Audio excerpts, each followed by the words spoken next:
ఇందు మూలంగా మనకు తెలిసింది ఏంటంటే, ఇలాంటి పబ్లిక్ ప్లాట్‌ఫార్మ్ గేమింగ్‌లో లైక్ 'బిగ్ బాస్' లాంటి గేమ్‌లో ఏదైనా మనకి అనిపించిందనుకోండి ఎవరి గురించైనా, అది మనసులో అనుకోవాలి గానీ, బయటికి వ్యక్తపరచకూడదు వేరే వ్యక్తులతో. ఫర్ ఎగ్జాంపుల్ 2 విషయాలు మనం చెప్పుకోవాలి. అమ్మాయిలు పిచ్చోడు అని రమ్య గారు, కళ్యాణ్ గారిని అనటం. At the same time Duvvada Madhuri గారు గూడా ఏమన్నారు? 2 చేతులు కలిస్తేనే శబ్దం వస్తుంది. అంటే ఇండైరెక్ట్‌గా తనూజ గారి యొక్క ఎంకరేజ్ చేస్తేనే గదా! కళ్యాణ్ అలా చేతులెయ్యగలిగింది అని ఇవన్నీ మీరు మనసులో అనుకోవాల్సిన మాటలండి.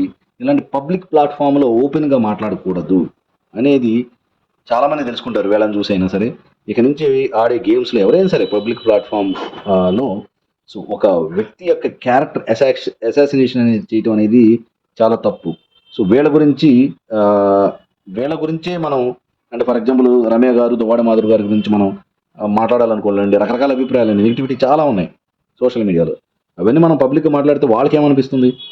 సో, అర్థం జేసుకోవాలి.